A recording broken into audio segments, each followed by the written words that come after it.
7/12 now. May is National Motorcycle Safety Awareness Month, and with more people hitting the roads, it's an important reminder to bikers and also to us drivers that we have to share the road. We all have to be out there together and try and be safe. Joining us now, injury lawyer, attorney Carter Mario. Thanks for joining us. You've been riding a motorcycle, how long did you say? Since I was 16. Since 16 years old? That's about 10 years. And you know that bad things can happen, Oh, right? absolutely. I was involved in a pretty serious motorcycle accident about 15 years ago. Yeah. And what did you learn from that, you think? I think the main thing, Aaron, is I was fortunate to have a helmet on. I did hit my head. But what I learned from that is that you have to have a very heightened awareness when you're on a motorcycle. And I think that's probably the biggest takeaway from my accident was just paying attention more than I was.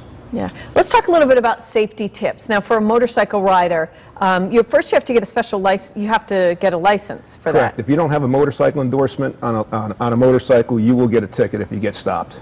What are some other safety tips for folks on the bike? Maybe a refresher course. I think the big thing is making any maneuvers on a motorcycle. You need to not only check your mirrors, but check over your shoulders when you turn. Physically turn. Physically turn. Don't rely 100% on your mirrors. And a big tip I like to share with people is leaving an intersection after a red light, as I will count to 3 before I start to give the cars the chance to run the red light. Yeah, and I think do that's that a in a big car, tip. actually. Sure. Also, you say never ride distracted. What do you mean by that? Well, of course, the obvious ones, looking at your cell phone, which people do. We saw a guy the other day texting on his motorcycle. On his motorcycle. On his motorcycle. Wow. Music is a distraction. Just really focusing on the road and the environment around you. I think that's the primary idea. And it's a responsibility to drivers of both, of the motorcycle and the car. Oh, absolutely. The motorcycle has a lower profile, which means you don't see it as well. True. So the car drivers really need to pay attention, but motorcyclists have to really slow down, pay attention. I have bright lights on my bike. The pipes are a little bit louder. I want people to see me, and I want to see them. So there's some tricks that you can do, but I think that the car drivers really have to pay attention more than they do. And turn their radio down too, and not be distracted. Correct. Well, you're here, you're a lawyer, so we're always looking for free advice. What are the laws that sort of people should be aware of when they buy the bike, they've gone the course, they got the license? Well, what should they know? I think the primary thing is the helmet. So but that's not a law, right? Well, under 18 it is. Okay. Over 18 it's optional, but under 18 or if you have an under 18 passenger, they have to have a helmet. So if you have your kid on the bike, he has to have a helmet, or if you're an 18-year-old or under driver, you have to have a helmet. Above that, it's a choice.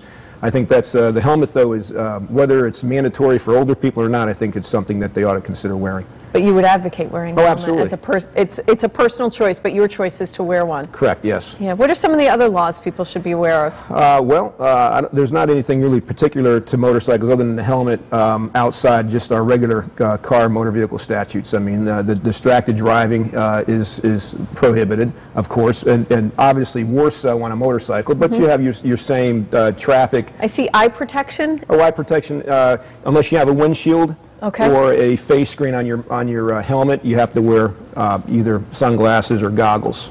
I see. Now, when motorcycles travel sort of in groups, do you think it's a little safer? Because I think as a driver, I'm more aware when there's that, Correct. that nice group. Yeah, it's a bigger profile. You see more. There's more headlights. There's more noise. Absolutely, it's a safer to drive in a pack. All right, you heard it from the lawyer. Be safe and know the laws before you get on the bike. Carter Mario, thanks for joining us this morning, and enjoy your ride this weekend. I'm sure you're probably going to cruise on out of here, so thanks for joining us. If you want to know more, just go to our website, WTNH.com, and we'll have some of these bullet points up there for you. So because we go kind of fast, I know, when we do these segments.